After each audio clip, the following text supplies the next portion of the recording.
首度嘅絕密公佈。我總結咗大家問嘅10個問題，同大家一次過解答。咁其實喺過去頭3集咧已經講咗好多詳細嘅資料啦。如果大家有興趣，可以點我頭像睇翻。咁呢度我就唔會重複啦。譬如第一幾多錢？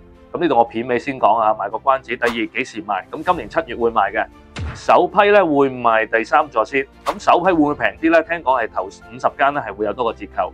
咁幾時會入伙咧？2026年嘅第2季，呢度資料會有寫啊嚇。管理公司管理費，仲量聯行過百一尺嘅管理費。車位夠唔夠？144個私家車位，30個電單車位。咁總共有312個單位。咁但係當中咧，一房同埋細嘅兩房佔咗一半。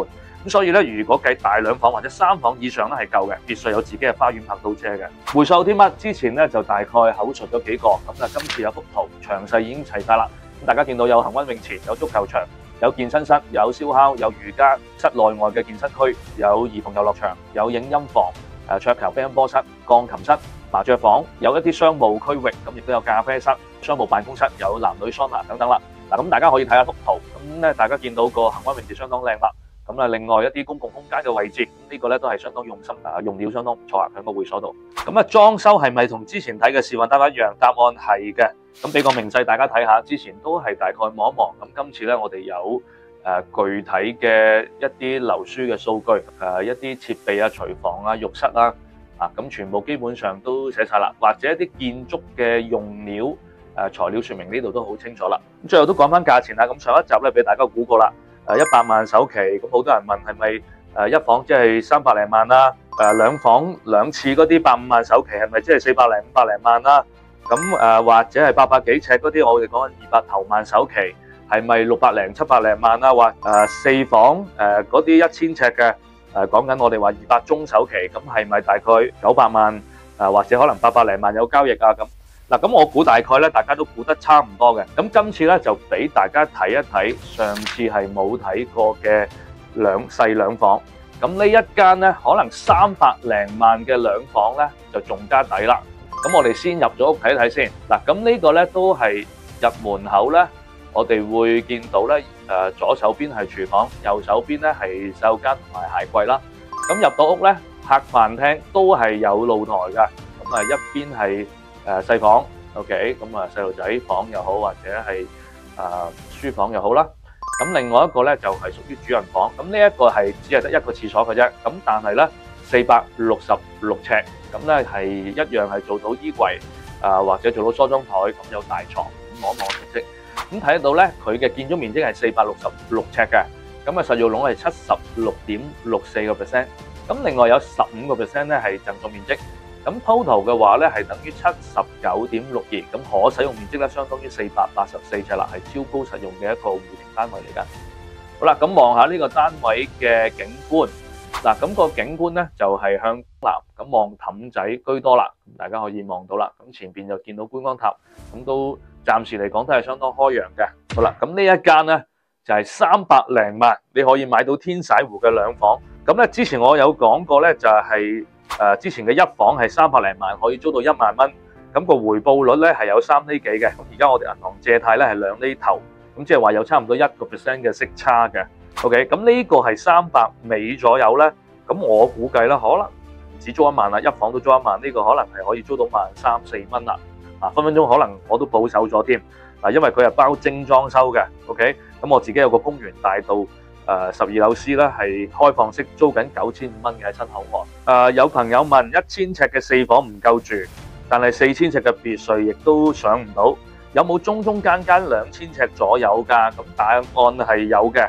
咁俾大家睇下呢個複式。嗱，咁呢個係之前一路3條片都冇嘅，係第一次首播啦嚇。咁我哋入屋睇下呢個複式先。入到屋咧，大家會見到咧，一邊係廚房，一邊係上樓梯啦。咁亦都有室內嘅電梯嘅2層都會有嘅。咁呢一個係一個7房嘅單位嚟嘅。咁我哋先入咗廚房先。嗱，廚房咧係會有個工人房，工人房係會有自己嘅廁所嘅嚇。咁咧廚房都相當開揚啊，咁係一個景觀都唔錯嘅廚房。咁然後咧大家會見到個大廳咧，飯廳係中空樓底嘅。咁客廳出邊咧，呢度展示唔到，大家一睇圖咧，會有一個好大嘅空中平台，好靚嘅。OK，咁另外咧會有一個客廁公共廁所，咁跟住仲有一個房啦。咁房咧都係套房嚟嘅，呢一個係。咁大家咧一共咧會見到個廳嗰度咧會有3個廁所，一個係客廳嘅廁所，一個係客房嘅套廁，另外一個就工人房嘅工人廁。OK， 咁我哋上樓上嗱，咁大家見到個走廊就望翻樓下咧係個中空樓底啦，咁可以行樓梯，可以搭 lift。好啦，咁上邊咧一共係有5個房間嘅，咁5個房間之中咧係有2個咧係套房，咁另外有一個公共洗手間，即係話其中3個房間咧係會用公共洗手間，咁亦都仲有2個房間係套房嘅，咁總共呢成間屋裏邊咧係有7個房、6個廁所㗎嚇。主人房咧亦都係有做得相當靚啦嚇，裝修都係按照呢一個嘅版本去做嘅，咁亦都有佢嘅衣帽間啦，亦都有佢嘅套廁啦。咁啲朋友問呢個單位幾多錢啦嚇？咁大家睇下個圖則先嚇，咁係7房6廁嘅，自己有私家 lift 啦。咁咧總共有2202尺建築面積，咁佢嘅實用率咧係高達76.4%，咁仲有107尺嘅平台贈送嘅，計埋窗台211尺嘅贈送咧，去到91.05%嘅，即係話可使用嘅建築面積咧去到2520尺嘅。OK。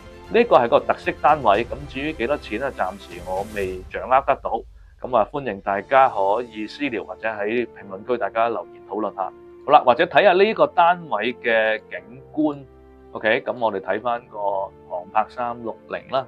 嗱，咁大家望到啦，成個南環湖嘅景觀相當靚啦。嗱，咁最後咧同大家分析下咧1、2、3座嘅各個唔同嘅地方。咁今次係賣第3座先嘅，第3座咧，大家會見到 2Z 同埋 AA 咧係以東南望嗰個南環湖為主嘅，咁其餘嘅單位咧，譬如 AB、AC、AD、AE、AF、AG 咧，都係以望氹仔西南為主嘅。如果講方向嚟計咧，南向呢個第3座就係最好噶啦。OK， 如果大家係想買最細嘅2房咧，就只係得第3座有嘅啫，就 AD、AC 呢2個466尺嘅2房咧，講緊300零萬咧，應該就係好搶手噶啦。咁但係咧，如果大家要買4房就可以留意呢個 AA 啦。咁如果3房咧，可以留意呢個2Z，咁都係南環湖全景嘅。如果要買湖景嘅咧，一定係大單位噶啦。細單位基本上咧都冇湖景嘅單位嘅。OK， 咁全部湖景都係3房以上噶啦。咁呢個大家要留意嘅。咁其餘大家見到啦 ，AG、AF、AE 咧都係一啲大啲嘅2房啦。咁 AB 咧係一個1房嚟嘅。咁第2座咧，大家會見到咧呢個 VUT 或者呢個 WXY 咧，就係東南望南環湖嘅。咁如果咧呢個 SRQ 咧就係望主教山嗰個方向啦，咁亦都係一個城市嘅景觀。咁西環湖嘅方向即係話法院啊、消防局啊，就係呢個 OPQ 啦，就呢邊呢個方向啦。嗱，一座就亦都係3面都有啦，一邊係 ABCDE 都係氹仔啦，咁 EFGH 咧就係西環湖啦，呢個 HIJKLMN 咧就係全部都係望主教山啦。咁今日講到呢度，咁詳細嘅價錢表啊，或者係再深入嘅資料，或者仲有咩問題咧，歡迎大家留言或者私信我。